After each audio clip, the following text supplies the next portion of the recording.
Hello guys, আরেকটা recipe blog নিয়ে এসেছি। বোর হয়ে যেও না রেসিপি ব্লগ দেখে দেখে।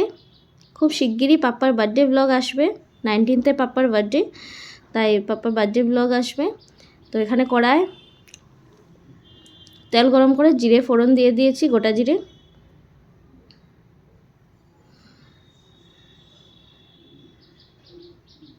তারপর এর মধ্যে দিয়ে দেবো কেটে রাখা শিম। তো আমি বানাতে যাচ্ছি শিম দিয়ে কাতলা মাছের তরকারি। তো রেসিপিটা একদম সিম্পল, একদম সিধা সাদা টেস্টি রেসিপি। তো দেখো কিভাবে বানাচ্ছি আমি। শিমগুলো দিয়ে নাড়িয়ে নেব। যেরকম বলেছিলাম, আমাদের ঘরে মানে একজন মারা গেছে, তো আমাদের নিরামিষ চলছিল। তো সোমবারে, এটা সোমবারের ভিডিও।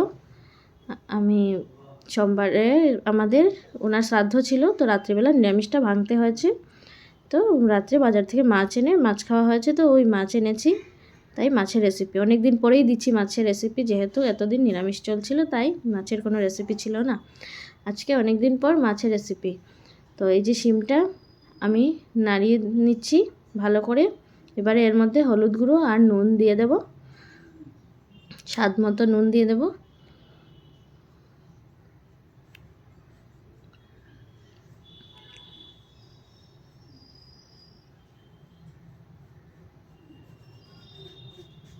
দিয়ে আমি ভালো করে নাড়িয়ে নেব। হলুদ নুন একসাথে শিমগুলো ভালো করে নাড়িয়ে নেব।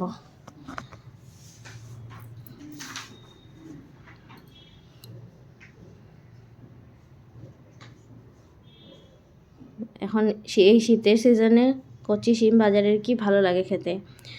তো অল্প একটু চিনি দিয়ে দিচ্ছি এর মধ্যে। শিমগুলো প্রায় ভাজা ভাজা হয়ে গেছে।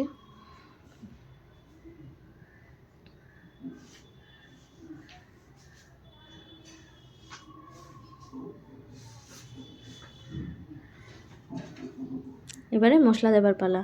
তো আমি এখানে পেঁয়াজ, কাঁচা লঙ্কা আর জিরে একসাথে বেটে রেখেছিলাম, এই মশলাটাই দিয়ে দিচ্ছি। দিয়ে ভালো করে একসাথে কষাতে হবে।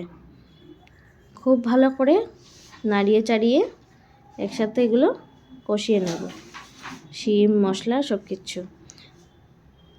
তারপর ঝোল দিয়ে দেব। তো ঝোল দিয়ে দিয়েছি, ঝোলটা ফুটেও উঠে গেছে।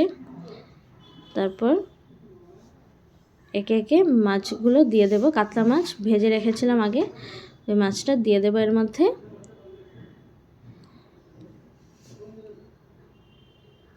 তারপর অল্প একটু ফুটলে ধনেপাতা কুচি দিয়ে তরকারিটা নামিয়ে নেব। ব্যাস হয়ে গেল। একদম সিম্পল সিধা সাদা টেস্টি রেসিপি। বানিয়ে খেয়ে দেখবে কেমন লাগে। আর প্লিজ তোমরা বোর হয়েও না রেসিপি দেখে। পাপার বার্থডে ব্লগ আসবে, 19th পাপার বার্থডে, তোমরা দেখতে পাবে। আর এই রেসিপিটা খুবই টেস্টি হয়েছিল। আমি যেহেতু খাওয়ার পরে ভয়েস ওভার দিচ্ছি, তাই আমি বলতে পারছি খুবই টেস্টি হয়েছিল রেসিপিটা। ধনেপাতা কুচিটা ছড়িয়ে দিয়ে দিয়েছি। এবারে নামানোর পালা। হয়ে গেছে রান্না, তারপর নামিয়ে নেব।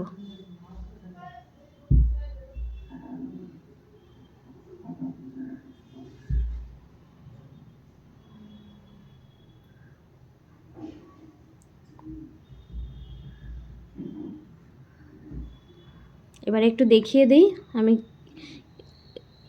সব কিছু কী কী রান্না হয়েছিল। করেছিলাম ডাল, তারপর এখানে কলার ঢেক মটর দিয়ে কালি জিরে ফোড়ন দিয়ে করে রেখেছিলাম। তারপর এটা হচ্ছে মাছের তেল, পেঁয়াজ লঙ্কা দিয়ে ভেজেছি।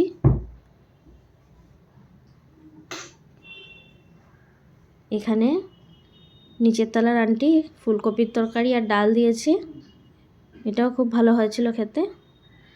আর এই যে আমার মাছের তরকারি, এগুলোই ছিল। কেমন লাগলো ব্লগটা অবশ্যই জানাবে।